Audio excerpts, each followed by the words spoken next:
Hey everybody, this is Professor Lilly, and I just wanted to give you a couple updates on the course. So I just sent that email out reminding everybody that the deadline for the Module 1 discussion to wrap up is this Friday. Those type of deadlines are always 11:59 at night. So just to let you know, that's what I mean by a day deadline. There's a couple things. Let me just start from the beginning. First of all, I wanted to point out that I just changed a couple things around. So the final exam Dropbox, it was at the very bottom of Module 5, and that didn't really make sense to me. So I brought it up at the very top here. So this is where you submit your essay answer to the final exam question, which is already up there.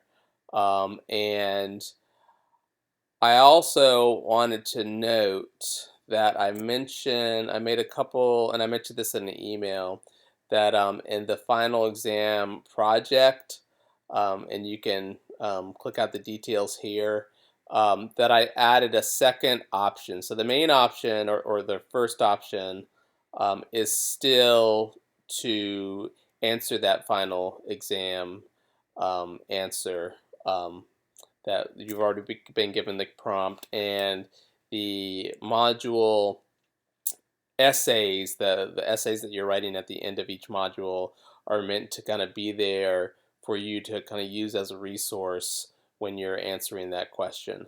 But I decided to add a second option just because I noticed that some really good topics, kind of current event topics, were coming up in the Module 1 News Wiki. And also it made me think about this option when I was looking at those abstracts from AEJMC, which is one of the main academic conferences that a lot of graduate students go to who are in masters and PhDs in media departments and mass communication and journalism departments all over the country. And so a lot of those media, law and policy research papers were done by master's and PhD students. So the second option is just to write a traditional research paper on a particular topic, where you go and find out a lot, as much as you possibly can, on what that topic is and who are the players and where is it coming from, whether it's a proposed law or a controversy. And the word limit is about the same as the first option, the exam essay answer. So I just put that out there just in case there's like a topic that you're really, really interested in and you'd rather spend your time kind of delving into that. And also just to let you know, the summary discussion board was at the bottom at the course resources. So this is where at the end of each module, like in the email I just sent out, you will post your 500 to 600 kind of formal response to what are the key issues communication professionals should know about that particular issue, or rather the issues that are coming up in that module. And as we can see here, let's see, I think someone, yeah, Carly already responded, or already posted her. So even though, next week is the week that I've set aside for you to work on this assignment, you certainly, if you're going to be busy next week, then by all means go ahead and write it. And I know it's called the summary essay, and I'm not sure if it's summary. I mean, I guess summary is a fine term, but just to note that you're really supposed to be kind of answering this prompt as opposed to just summarizing the discussion that we're having. And the discussion that you all are having for Module 1 is great. And so what I'm going to do next week is I'm going to I've been looking through and taking some notes, and I'm going to kind of summarize what I think are the great points and main issues coming out of that discussion that you had that is wrapping up by Friday, and maybe throw in a couple other points as well. So I'm going to create a video and post that. So you can also refer to that when you're thinking about your final exam essay prompt. So Carly's already responded. So they should all be, you can see here that I've hidden the one for Module 2. So you don't get, so when you come to the course site, you shouldn't see this, but I've just scheduled that to kind of open up later. So you should only see the Module 1. And so they should all be replies to this post that I started here, just to make it easier for people to find. And I think at one point the guidelines say you could attach an attachment. I prefer that you just copy and paste. Looks like she's done both, so that's fine. Just because I end up having a million Word documents opened up from all the attachments that I open up on my computer. So I prefer just to be able to have it here. So both is fine because I can read it.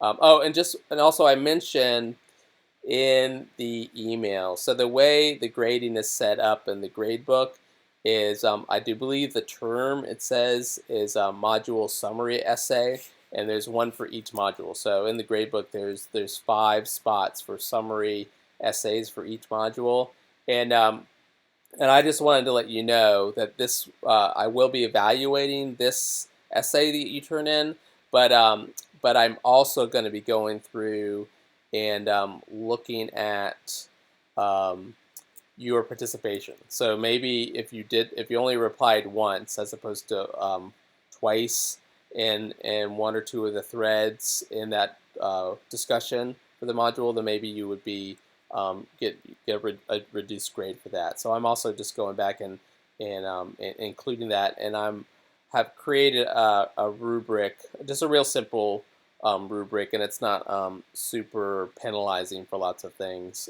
just to make it easier for me to click. You get full points for having your well-written summary, and you get full points for participating the required number of times. And then the discussion leaders, I'm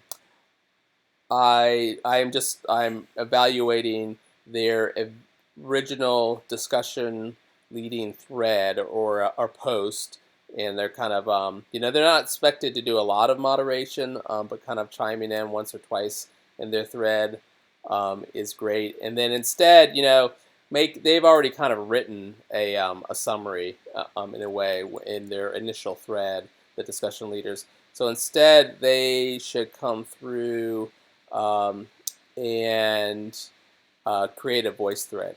I'm sorry, not a voice thread, a flip grid here. So when we click, and again, like I still have issues that it's thinking that I'm going to log in with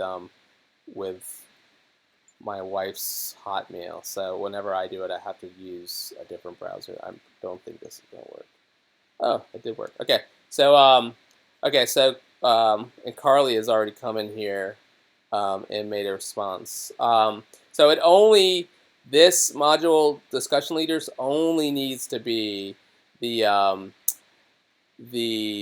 the 3 discussion leaders for this module. So everyone else, so the regular students in that module are doing the essay, and then the 3, or not necessarily 3, however many. So in some of the modules, there's 4 discussion leaders. So they're the only ones who need to come in here. And it just for them, this is just kind of a recap where they can just come in and informally in like 2 to 3 minutes, or rather 3 to 4, just let you know, flip grid, I always set it for 5 because that's the maximum. So you can go up to 5.